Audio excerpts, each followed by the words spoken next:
ஓம் அமிர்தேஸ்வரி நமஹ. ஓம் நம சிவாயா. இன்னைக்கு டே 22.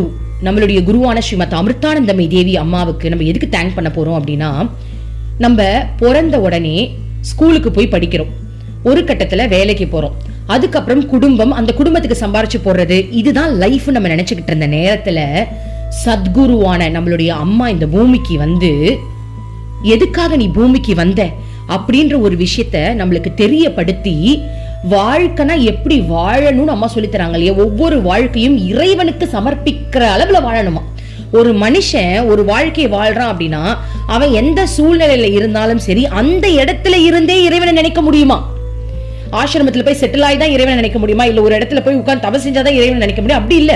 அம்மா என்ன சொல்லி தராங்கன்னா, உன்னுடைய வாழ்க்கை எந்த நிலையில இருக்கு, குடும்ப வாழ்க்கையில இருக்கியா அங்கேயே இரு, பிசினஸ் பண்ணிட்டு இருக்கியா ஓகே அங்க இரு, ஆனா அதுலயும் நீ இறைவனை எப்படி பாக்குறது, அந்த விஷயத்தையும் நீ இறைவனுக்கு செய்ய வேண்டிய சேவையா நினைச்சு இறைவனுக்காக நீ உழைக்கிற அப்படின்னா உனக்கு வாழும் போதே முக்தி நிலை கிடைக்கும் அப்படின்னு அம்மா நம்மளுடைய வாழ்க்கையை எப்படி வாழணும்னு சொல்லி கொடுக்கறதுக்காகவே வந்திருக்காங்க. நம்மள வந்து இறைவன் கிட்ட சேர்க்கவே வந்திருக்காங்க. இப்ப என்னுடைய வாழ்க்கையில அம்மா வந்ததுக்கு அப்புறம் என்னுடைய லட்சியம் என்னவா மாறிடுச்சு அப்படின்னா, ஒவ்வொரு நிமிஷமும் அம்மாவுக்காக உழைக்கணும்.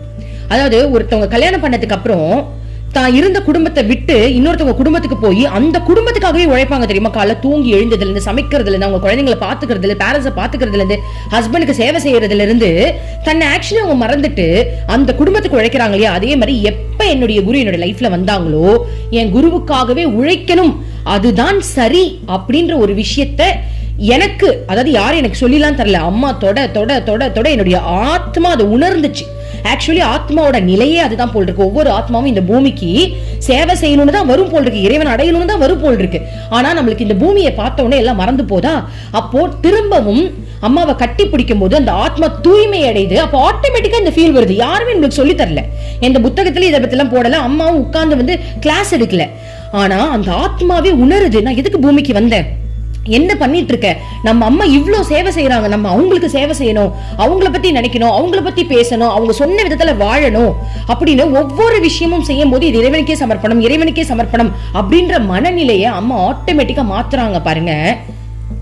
அதான் சத்குருன்றது. சோ அப்படிப்பட்ட ஒரு நிலைக்கு எங்களை உயர்த்தினதுக்கு அம்மா உங்களுக்கு கோடான கோடி நன்றிமா. இன்னும் இன்னும் இன்னும் அடுத்தடுத்த நிலைக்கு எங்களை உயர்த்திக்கிட்டே இருங்கம்மா.